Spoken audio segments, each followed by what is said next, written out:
know it looks a little out there, but try and keep an open mind. Welcome to Grace Point. You know much about the rehab? I'm not a druggie.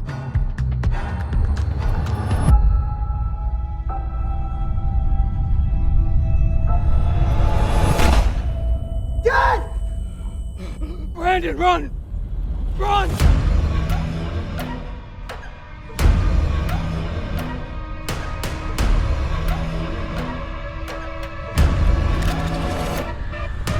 Run!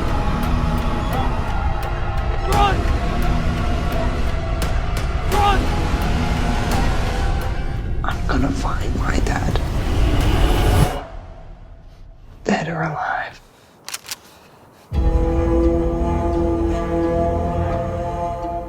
Welcome to Grace Point. Welcome back to Be More Super. We've got a great guest this week. He's an awesome guest. He's been in so many great films and shows. It's Sean Carrigan. Sean, welcome to the show, sir. What's up, man? Hey, good to see you today.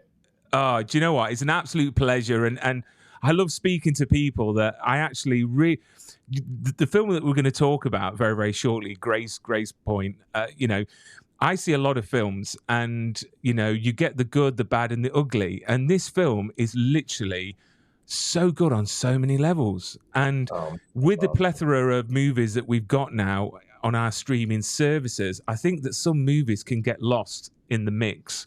So it's such a pleasure to have you on to talk about this film, because I feel that everyone needs to watch it, because, these big studios that spend millions upon millions of pounds on advertising and then the movie comes out and it's dreadful.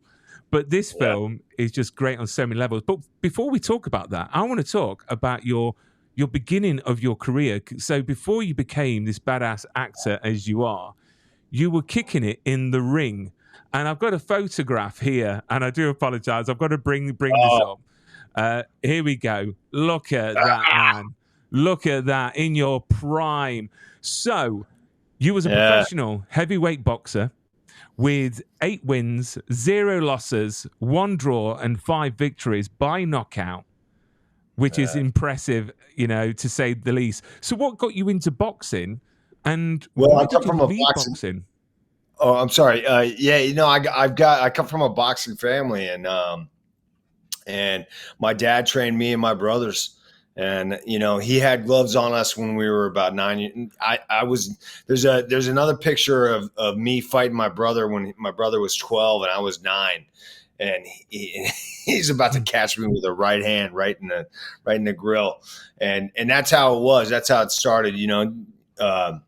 My dad would put gloves on us when we were at a young age, and then my older brother, he started competing. And then I kind of followed suit, and then my younger brother followed me too. And so wrestling and boxing were my 2 sports. Yeah, of course, because you was in the NCAA division. I was also a D1 wrestler, and those were my 2 sports. Were and growing up, were especially in high school, were wrestling and boxing, and that's what we did. And I had a good run. I got out. Well, while the getting was good. I had a good run. I didn't fight anybody too tough in the pros.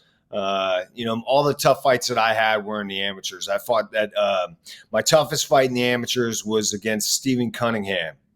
He was the IBF cruiserweight champ, and he would eventually become the IBF cruiserweight champ. And he actually fought Tyson Fury and floored Tyson Fury in the 4th round. And then Tyson Fury came back and, of course, beat him in the later rounds. But I'm glad for Tyson Fury, because he's given every man out there an excuse to have a dad bod and still be very good at boxing. Because literally, he doesn't look like a boxer physically, but he's got so much power behind him. But I boxed amateur for so many years. And I can remember when I went to my first boxing club, I was 12, and they put me in the ring with an 18-year-old, and he knocked 7 bells out of me. I had a bloody nose and everything. So my dad came down and had a go at the trainer. Then I went to another boxing club, and then my dad had told him what had happened, and he'd put me in the ring then with another 18-year-old. And you know what? I thought to myself, it's fight or flight, So what I didn't realize is that the trainer told the 18-year-old to just block, don't punch. And I went at him like nobody's business. I literally swung, and from there on, I absolutely love the sport. But I used to train in the same gym as Carl Froch, the world champion, and yeah, in Nottingham. But yeah, I mean, it's a sport that, you know, I think you're safer now, Sean. I think it's probably a wiser choice, you know. But you can always be a boxer again on screen, so that's a good thing. So what made you decide to pursue a career in acting? I mean, what was it that sparked that? It always been my plan, you know, especially you know, I love movies as a kid, and you know, I'd come home after watching a movie and I'd reenact the whole movie to my mom, my poor mother, and she was so patient. She'd sit there and listen, you know, and you know, just bored out of her mind as I'm like reenacting. And then he did this, and then he did this, and then and so I you know, I think everybody loves movies. You know, most people do. Mm-hmm. And so I was just, you know, a movie lover like everybody else. And when I was in high school, I really started thinking about it, being an actor one day, but I had athletic goals and aspirations. And so what I did was my senior year in high school, I was in drama, did a bunch of, you know, short plays, and you know, I just had a love for it. And I used to tell people that I was very goal driven my senior year in high school. And so I used to tell people, I'm gonna go to college. I'm gonna try to be an All-American in college, and then you know, in wrestling. And then I want to have amateur fights in between my seasons, you know, while I'm wrestling in college. And then I want to turn pro after college. And my goal was, I just wanted to have like 5 pro fights, just enough to like kind of know what it's like, you know, to bounce around. I had no like ideas of like trying to like, you know, make a long career out of it, because I know how hard the sport is. But I did want to like, you know, just dabble in it for a while and know what that's like, you know, to be a pro fighter. I ended up having 8 fights. I missed my goal of being an All-American in college, but I was a conference finalist. I was the captain of my college team, you know, and you know, I didn't achieve the things, but I got close enough. And then like, you know, I had a very extensive amateur career, fought in the national championships a bunch. And then I turned pro, and I fought a bunch of stiffs in the pros. I mean, you know, but I think that's how everybody, you know, when you first starting out, you know, you're not really fighting that great a competition in the pros. But I got a taste of it enough to where I was like, all right, I did that. Now I'm gonna go act. And so that was always my goal, was like, I'm gonna go to college, try to be, you know, wrestle in college, be a pro fighter, and then I'm gonna go be an actor after that. I used to tell people this my senior year in high school.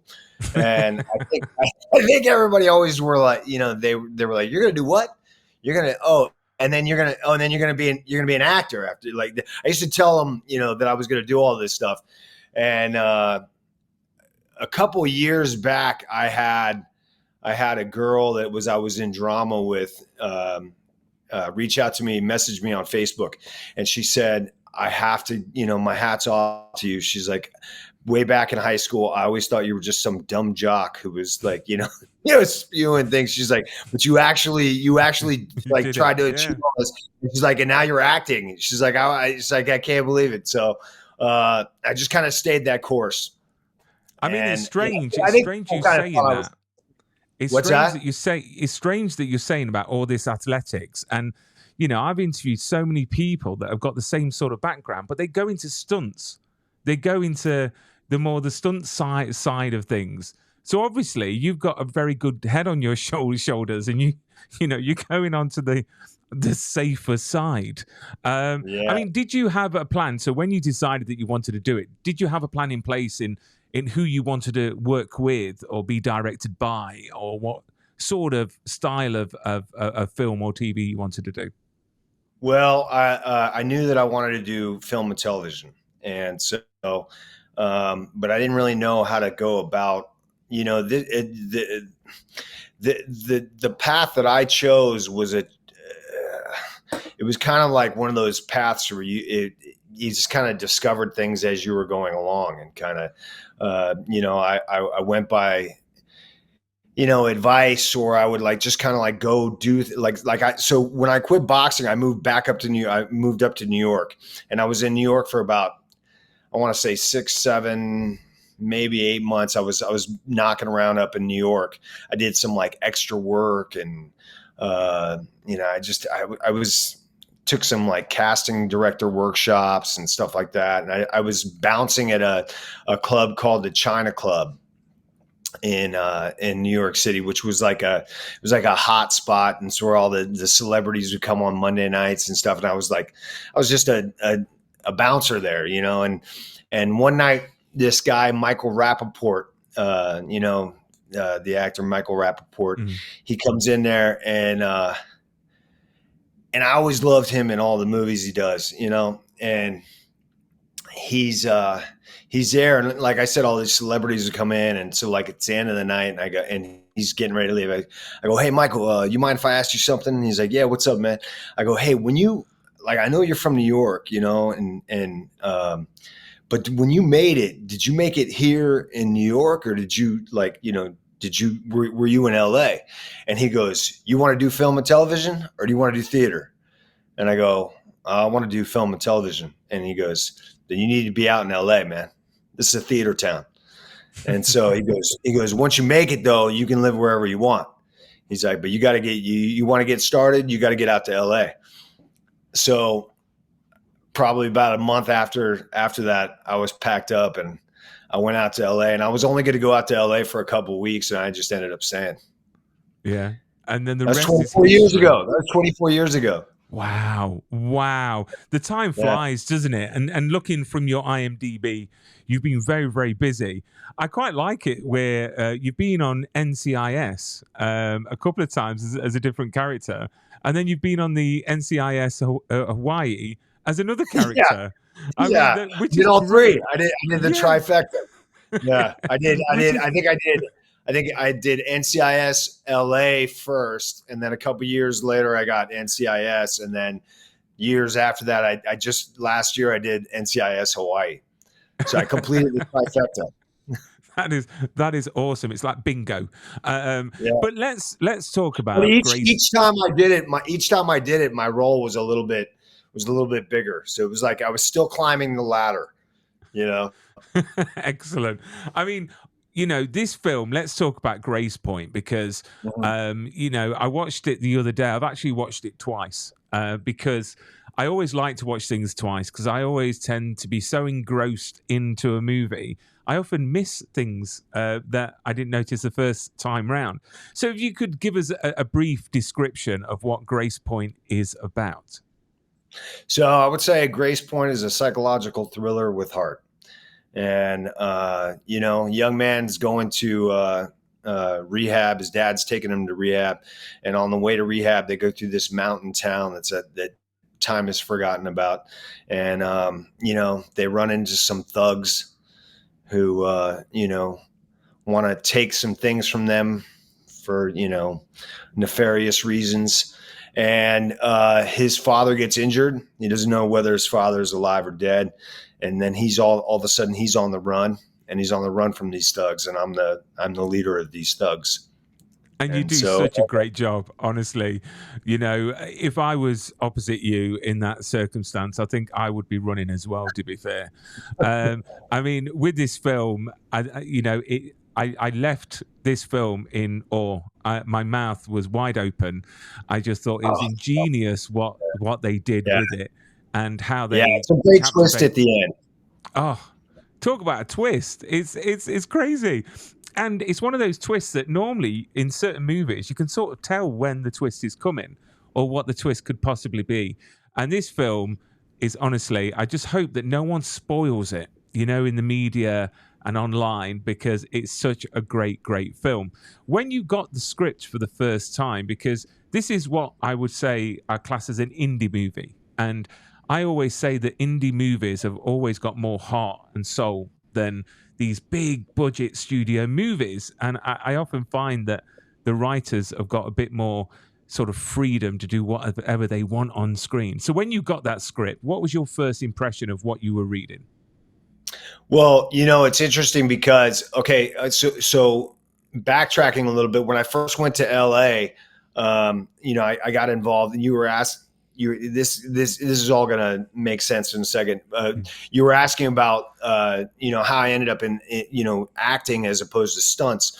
So I got involved in a couple different theater programs. I started at Beverly Hills Playhouse, and then I was there for a few years. And then I got referred by a buddy of mine from the boxing gym named Mark Pellegrino, who's a fantastic actor.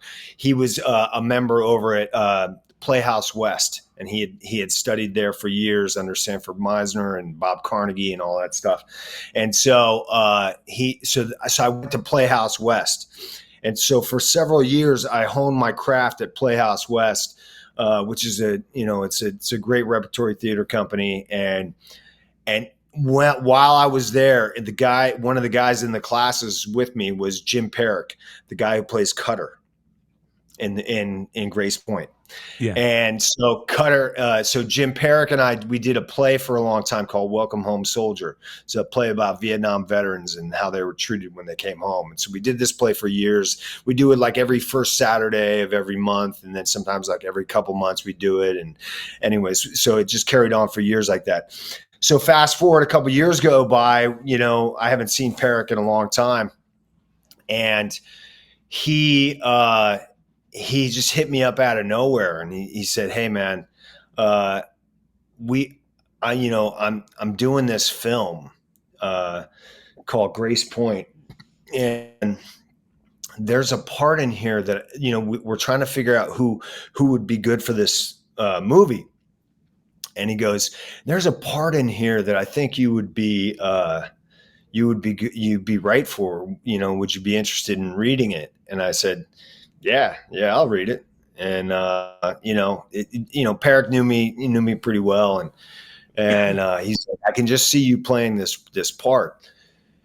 And I read the script, and once I read the script, I was just like, "Wow!" I mean, the character arc on Luther, the role that I play.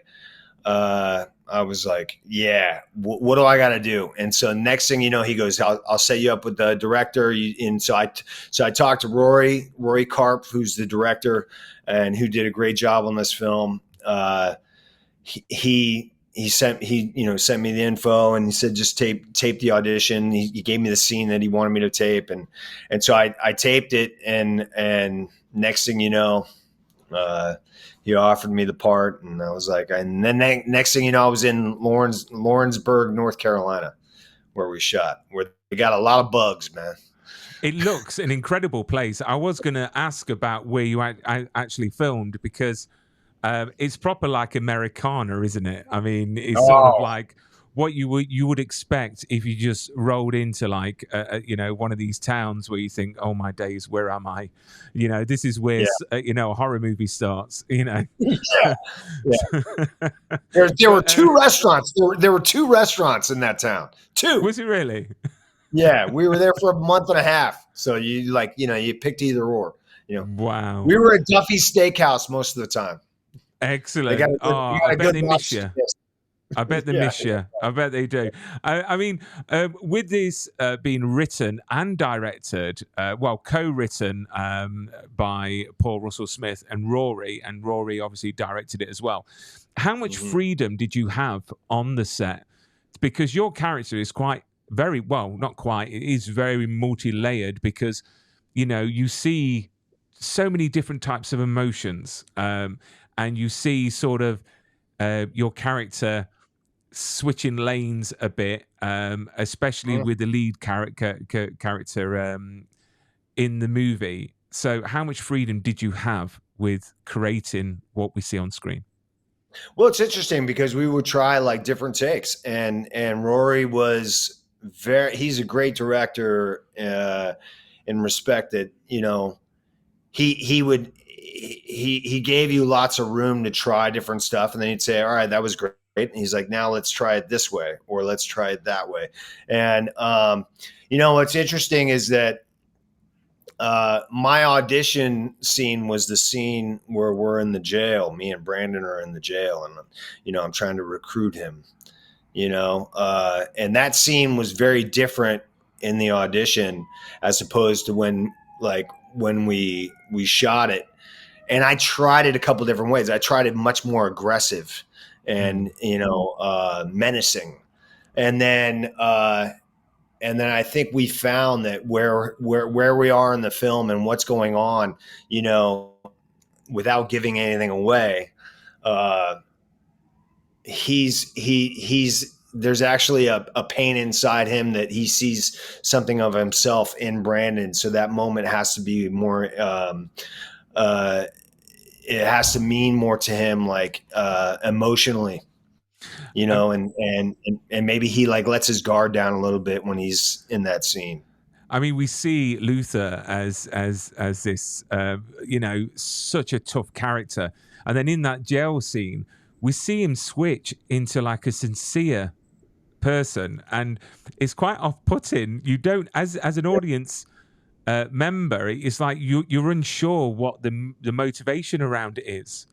And it's like, but it's done so well. I mean, have you got a favorite scene that you shot in this film that you thought, do you know what? I'm really proud of how that turned out. Yeah, I think that it's that scene. I really like that scene. I got when we were shooting it, I think when you're shooting something, sometimes you feel it more than you do. And a good scene for me is when I'm like, I kind of forget that, the camera's there, and I kind of find myself in the moment more, really like kind of living in, feeling it. And that was definitely one of those scenes. I definitely like the scene where, when we first catch him, and we're at the prison, and I'm kind of looking at him, and then, I wanted to ask you about that scene actually, because he spits in your face. Yeah. So I wanted to know, did he really spit in your face? Yeah. He did. The second thing is, when I rewatched it for the second time, I noticed you licked your finger. Yeah. Which I was thinking, did he do one of those like proper dad tricks where you stick your finger in something, then you lick a different finger? No. I mean, unfortunately, I was in the moment. That was improvised, and it just kind of came to me because it was a gross moment. But what happened was, I thought that I was like, it's such a freaky thing to do, and because Rory, when we first did it, he told Johnny, he goes, spit in his face. And Johnny didn't want to do it. Johnny was like, I'm not spitting in his face, man. Like, come on, are you out of your mind? I think Johnny was worried I was gonna like blast him, And he's like, I'm not doing it. And Rory's like, just do it. Sean will go with it. Just do it, And because he did a good job. He did a good job at it. Well, what happened was, when he first did it, I got real rough with him and stuff, and then we had that take where I went nuts on him, and then Rory goes, okay, he goes, listen, we have that take. He goes, but what would keep you? He's like, because of what we know about this character, because without ruining anything, he's like, what we know of this character, he's like, what's a different way you could handle that where it would seem like, it's like you're really there's something different about you without giving away, that you can't, really come back on him real hard. And so I he goes, maybe there's a part of you that kind of like enjoys that. You think he's got a lot of fight in him. And so I said, oh, all right. Yeah. And so he's like, maybe you're that sadistic that you're like, oh, all right. We got someone who wants to play ball here. He wants to be a tough guy. Come on, you know? Yeah. And so when he spit in my face, I just like, I next thing, I don't know why I did. I was just like, yeah. And that just for us, for the audience, honestly, that performance, that moment, I just thought this man is unhinged, like literally, and this must be such a great character. I mean, you've played many characters in your career, so what is the most fun bit about playing Luther? Because it must be great for an actor, for 1 second playing like a really nice guy and then playing this character to get your fingers into. I mean, what is it about the character that you love the most? Man, what I loved about it was that,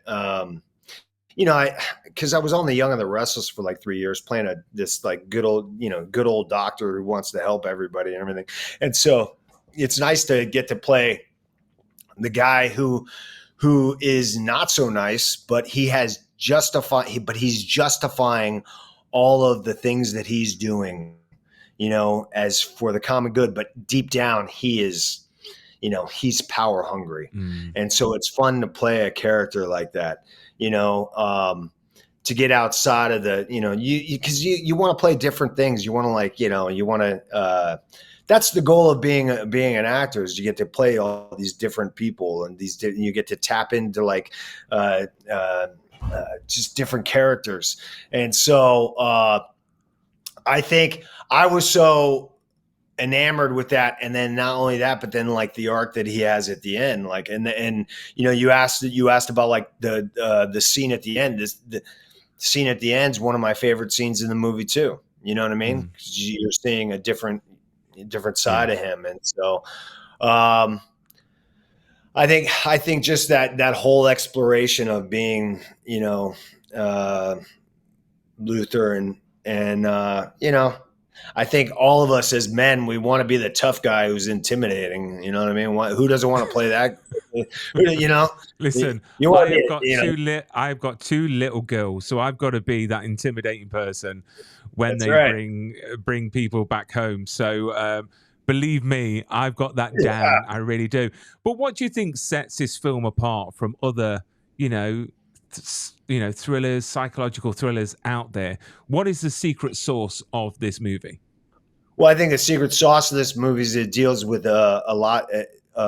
It deals a lot with addiction, and people struggling with substances and alcohol and drugs, and and I think it really taps home to that because let's face it, that so many people in this world struggle with that. And I come from a family that, even it's a boxing family, alcohol and drugs. I have brothers and sisters who've been through the program as well. And, I got one brother, my older brother, who is a boxer. Unfortunately, he's been in and out of jail as well, and usually stuff like that, it rotates around addiction, you know what I mean? And that's the reason for a lot of that. And so I think it sends a great message to people that are struggling, especially with the twist at the end.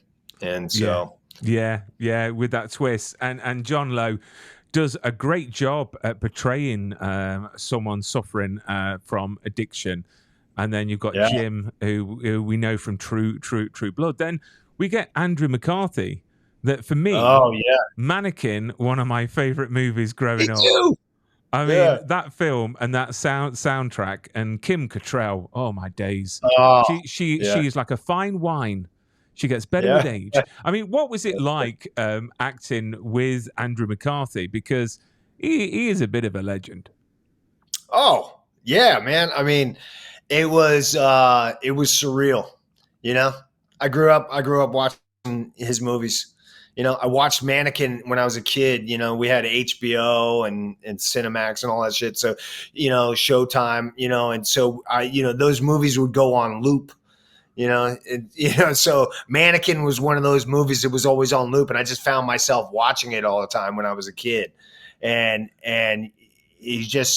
there's a moment where, that moment when I'm like, when I'm there acting with him, in that scene where, when we pull up on them and I'm sitting there, and I had a couple moments where I was like, I can't believe I'm opposite Andrew McCarthy right now.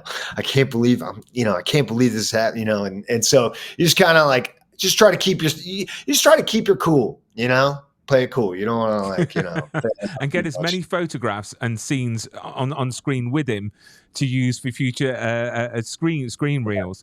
But I love the documentary you did recently about the Brat Pack, because I didn't know any of that.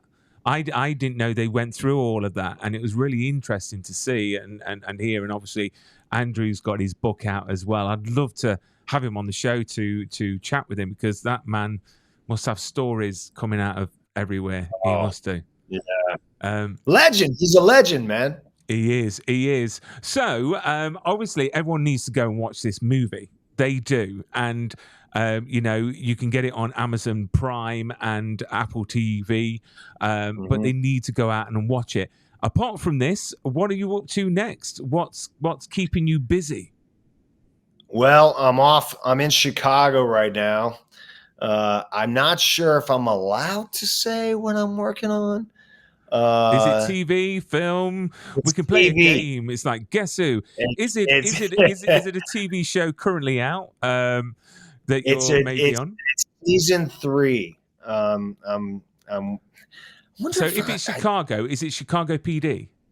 No. Okay. It's, is it? I'm working on an episode of. Shoot, am I allowed to say this? I'm not giving away any plot points or anything, or character points. I'm shooting an episode of that show, Monsters. Oh, so yeah. So it's not ruining anything. It's like saying that you're going to Walmart, but you're not actually going to say what you're going to buy. Do you know what I mean? Yeah, exactly. So I'm here shooting an episode of that. Excellent. Sean, it's been an absolute delight to have you on the show and to talk about Grace Point. It's a marvelous film, and I enjoyed it from beginning to end. It's beautifully written, directed, starred with yourself. I can't wait for people's reactions, and I want to hear from viewers that have watched the film and what they think of it, because it is very surprising, and it does leave you actually with a lot of questions. I think about yourself as well, what you do in that position, etc. And it's hard when I want to sing from the roof, about this movie, but you've got to be so careful not to ruin anything. I admire people like yourself that, have got to skirt around plot lines and what you can and can't say. I feel sorry for people like Tom Holland that is not allowed to do press interviews anymore for Marvel because he just tells everyone the plot. But Sean, thank you so much for coming on to the show, and I'd love to have you on in the future for the many things that I'm sure that you're going to be doing. Yeah, it'd be great, man. Thanks a lot, man. Enjoyed it.